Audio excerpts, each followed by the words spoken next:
मैं केजी सार्थक care institute में आपका स्वागत करता हूं। अपन ने कल संकरण के बारे में पढ़ा था, जो कि एक ट्रिक थी। अब उस ट्रिक के बारे में आगे अपन कैसे क्वेश्चन सोल्व कर सकते हैं वो देखिएगा। देखो, जैसे अपन एग्जांपल लेते हैं NH4, ये NH4 प्लस कैसे सोल्व करेंगे भाई? अपन ने ट्रिक लिखी थी V plus X minus C plus A upon 2। V का मतलब होता है कि केंद्रीय परमाणु के बाह्यतम कोश में उपस्थित इलेक्ट्रॉनों की संख्या। तो ये आपको N दिख रहा है, ये केंद्रीय परमाणु है। इसके बाह्यतम कोश में कितने इलेक्ट्रॉन हैं? 5। प्लस X का मतलब है कि केंद्रीय परमाणु से कितने परमाणु जुड़े हुए हैं? 4। ये 4। केमिस्ट्री के अंदर प्लस का मतलब माइनस, माइनस का मतलब क्या होता है? प्लस होता है। तो क्या दे रखा आपको? प्लस। तो ये आपको दे दिया -1 अपॉन 2। आंसर कितने आ गए? 4। और अपन ने इंडेक्स में पढ़ा था, आंसर अगर 4 हो तो संकरण क्या आता है? sp3 आता है। और ज्यामिति क्या होती है? चतुष्फलकीय होती है। सेकंड एग्जांपल देखिए, NH2 माइनस। केंद्रीय परमाणु नाइट्रोजन, बाह्यतम कोश में कितने होते हैं? 5। कितने हाइड्रोजन जुड़े हुए हैं? 2। माइनस का मतलब प्लस होता है। किससे डिवाइड करोगे? 2 से। आंसर कितना आ गया? 4। 4 पे क्या आता है आपके? sp3। ज्यामिति क्या होती है? चतुष्फलकीय। अगला एग्जांपल देखते हैं, CH3 प्लस, CH3 प्लस। तो देखिएगा, कार्बन के बाह्यतम कोश में कितने होते हैं? 4। कितने जुड़े हुए हैं? 3। प्लस का मतलब क्या होता है? माइनस। किससे भाग दोगे? 2 से। आंसर कितना आ गया है? आंसर आ गया यहाँ पर 3। 3 का मतलब क्या होता है? sp2 होता है। और ज्यामिति त्रिकोणीय समतलीय होती है।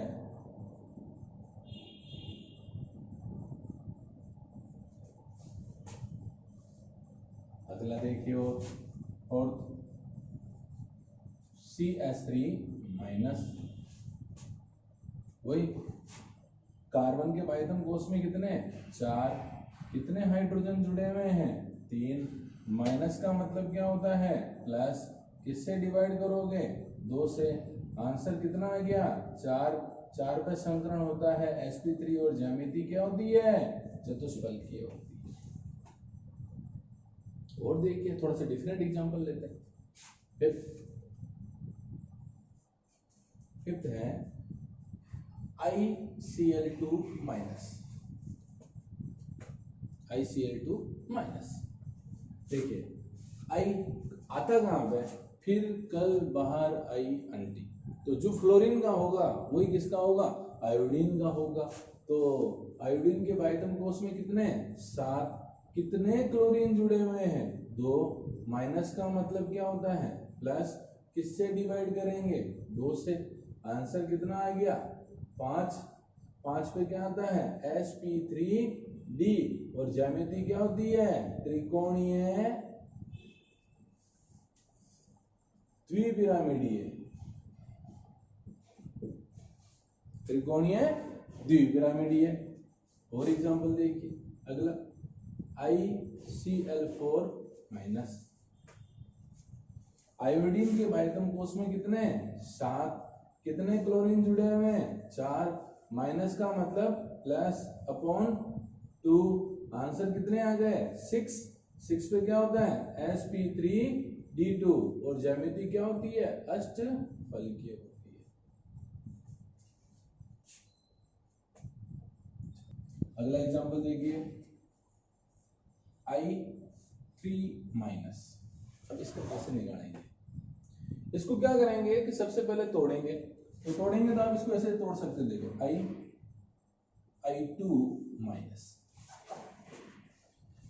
I के बाह्यतम कोश में कितने होते हैं? 7। कितने I जुड़े हुए हैं आपके पास? 2।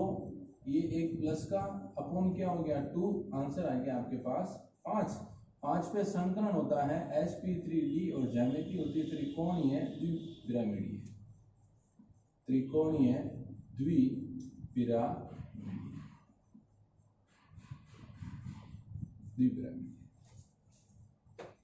अब देखिए, अगर कोई भी केंद्रीय परमाणु है और केंद्रीय परमाणु से ऑक्सीजन परिवार का सदस्य जुड़ा हुआ है ओल्ड स्टाइल से टीपो, तो उसके लिए गणना में हमेशा 0 लेना है, उसके लिए हमेशा गणना में 0 लेना है। जैसे देखिए 8वां एग्जांपल, SiO4 -4 सिलिकेट बोलते हैं इसको। देखिए सिलिकॉन कहां आता है, कहे सीता जी सुनो प्रभु, जो कार्बन के बाह्यतम कोष में होंगे वही सिलिकॉन के बाह्यतम कोष में होंगे। तो कितने हैं, 4, ये प्लस। मैंने अभी आपको क्या बोला, केंद्रीय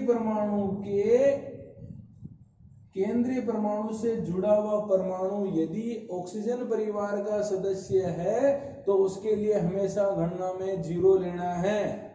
तो ऑक्सीजन परिवार का सदस्य है तो क्या लोगे, 0। कितने हैं ये, 4 प्लस। मैंने क्या बोला, माइनस हो तो प्लस करना है और प्लस हो तो माइनस करना है। तो कितने प्लस करेंगे, 4/2।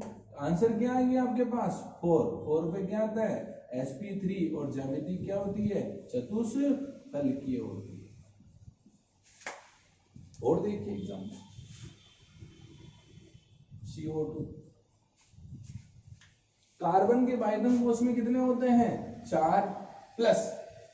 देखो केंद्रीय परमाणु से जुड़ा हुआ परमाणु ऑक्सीजन परिवार का सदस्य है तो इसके लिए गणना में क्या लेंगे, 0 लेंगे। ये 0/2, आंसर बोलो 2। संकरण sp और ज्यामिति क्या होगी, रेखीय होगी। अब जो एग्जाम्पल ले रहे हैं अपन, वो एग्जाम्पल लगभग हर एग्जाम में पूछे जाते हैं। जैसे सबसे पहले एग्जाम्पल है XeO3, जिनोन ट्राइऑक्साइड। जिनोन का आता है, अक्रिय गैसों में आता है, और अक्रिय गैसों के बाह्यतम कोष में कितने इलेक्ट्रॉन होते हैं, 8। तो ये लीजिए 8 प्लस। केंद्रीय परमाणु से जुड़ा हुआ परमाणु यदि ऑक्सीजन परिवार का सदस्य है तो उसके लिए गणना में 0 लेते हैं। तो इसके लिए कितना लेंगे, 0/2, आंसर 4 पे sp3 और ज्यामिति क्या होती है, चतुष्फलकीय होती है। अगला XeO4, जिनोन के बाह्यतम कोष में 8, इसका कितना लेंगे, 0/2, क्या हो गया, 4 पे क्या आता है, sp3 और ज्यामिति क्या होती है, चतुष्फलकीय होती है। और देखिए 12 XeOF2, जिनोन ऑक्सीडाइफ्लोराइड। केंद्रीय परमाणु जिनोन कितने लेंगे, 8 से जुड़ा हुआ ऑक्सीजन परिवार का सदस्य कितना लेंगे, 0 प्लस कितने फ्लोरीन है, 2/2, आंसर कितने आ गए, 5 पे sp3d और ज्यामिति क्या होती है, त्रिकोणीय द्विपिरामिडीय। अगला XeO2F2, जिनोन डाइऑक्सीडाइफ्लोराइड, कितने लेते हैं, 8 प्लस 0, ये 2/2, आंसर 5 पे आता है sp3d और ज्यामिति क्या होती है, त्रिकोणीय द्विपिरामिडीय।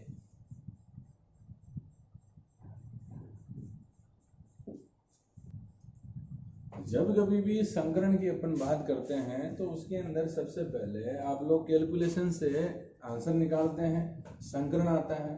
संकरण के बाद ज्यामिति आती है और ज्यामिति के बाद संरचना आती है। तो अपन बात कर रहे थे कि ज्यामिति किसी की रेखीय होती है, किसी की त्रिकोणीय होती है, चतुष्फलकीय होती है, जैसा कि अपन ने इंडेक्स में दिया था यहाँ पे। अब देखते हैं ज्यामिति संरचना क्या क्या होती है, कैसे कैसे निकाल सकते हैं। तो देखिए, अगर मान लीजिए आपके कैलकुलेशन के अंदर आंसर 3 आ रहा हो, कितना आंसर आ रहा हो, 3 पे संकरण क्या आता है, sp2 आता है। 3 पे संकरण क्या आता है, sp2 आता है। और यौगिक आपके पास ab2 है।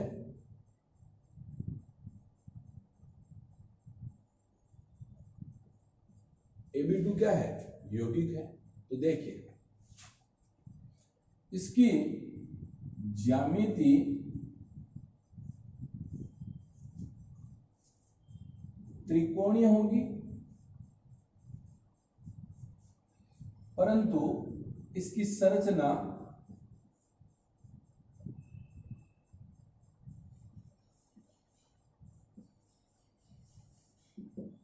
वी प्रकार होगी,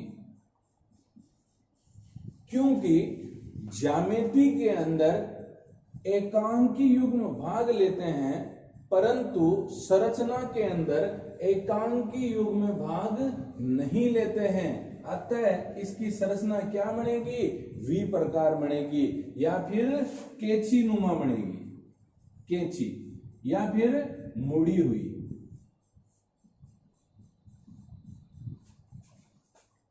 अब दूसरा और लेते हैं। देखिए जैसे अपने पास क्या है, sp3 है, और अपने पास यौगिक, पहला यौगिक कौन सा है, ab2। अब ab2 में अपन कौन कौन से ले सकते हैं, वो सारे एग्जांपल जो ab2 के रूप में आ रहे हैं, वो सारे एग्जांपल ले सकते हैं अपन। जैसे मान लीजिए आप लोग यहाँ पर ले सकते हैं H2O ले सकते हैं। तो देखो ab2 ज्यामिति क्या होगी, चतुष्फलकीय होगी। अब बात करते हैं किसकी, संरचना की। तो संरचना में देखो, ये तो हो गया A, ये B, ये B, ये लोन पेयर और ये लोन पेयर। और मैंने बताया आपको कि संरचना के अंदर एकांकी भाग नहीं लेते हैं, तो क्या बनेगा, वी प्रकार बनेगा।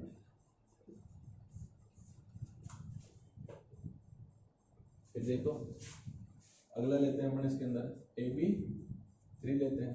तो ab3 के अंदर कौन कौन से आ सकते हैं, NH3 आ सकते हैं, अमोनिया। तो ज्यामिति चतुष्फलकीय होगी और संरचना देखिएगा, ये N मतलब ये A, ये B, ये B, ये B, और यहाँ पर क्या लगेगा, लोन पेयर। और एकांकी युग्म संरचना के अंदर भाग नहीं लेता है, तो इसको क्या बोलते हैं, पिरामिड। अगला देखिए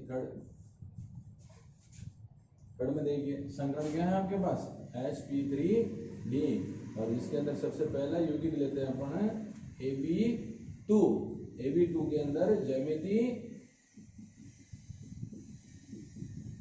त्रिकोणीय द्विपिरामिडीय है। तो संरचना देखिए,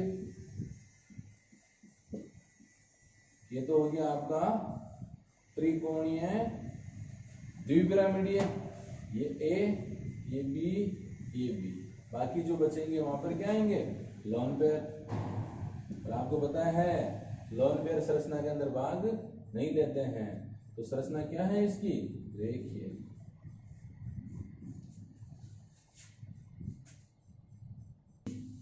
अगला देखिए सेकंड एग्जांपल है इसका ab3। ab3 में देखिए ज्यामिति क्या हो गई, त्रिकोणीय द्विपिरामिडीय। और संरचना देखिए, ये तो हो गया आपका त्रिकोणीय द्विपिरामिड और कंपाउंड है आपके पास AB3, तो A B B और ये B, और ये दोनों क्या लगेंगे, एकांकी। और एकांकी युग्म संरचना के अंदर भाग नहीं लेते हैं, तो देखिए क्या बन रहा है, T प्रकार संरचना हो गई इसकी। अगला एग्जाम्पल इसका AB4 में देखिए ज्यामिति त्रिकोणीय द्विपिरामिडीय संरचना देखिए, ये हो गया आपका पास A B B B B, और यहाँ पर क्या लगेगा, लोन पेयर, और लोन पेयर संरचना के अंदर भाग नहीं लेता, तो देखिए K बन रहा है, तो इसको क्या बोलेंगे, K प्रकार या डेकुली, अंग्रेजी में बोलते हैं इसको शीशा। अगला एग्जांपल आता है अपने पास फोर्थ sp3d2, कंपाउंड है अपने पास AB4, ज्यामिति हो गई इसकी अष्टफलकीय।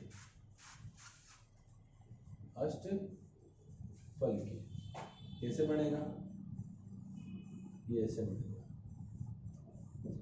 तो अब इसकी संरचना देखिए,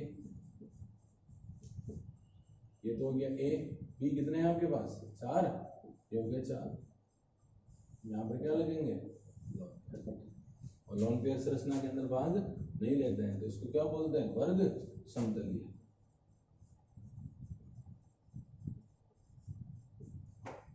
अगला AB5, ज्यामिति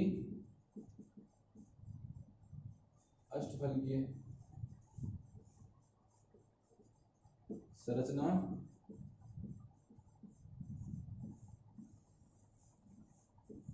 ये A B B B B और ये B, यहाँ पर क्या लगा है, लोन पेयर भाग लेता ही नहीं है, तो इसको यहाँ से ऐसे टच कर दो, तो इसको बोलते हैं वर्गाकार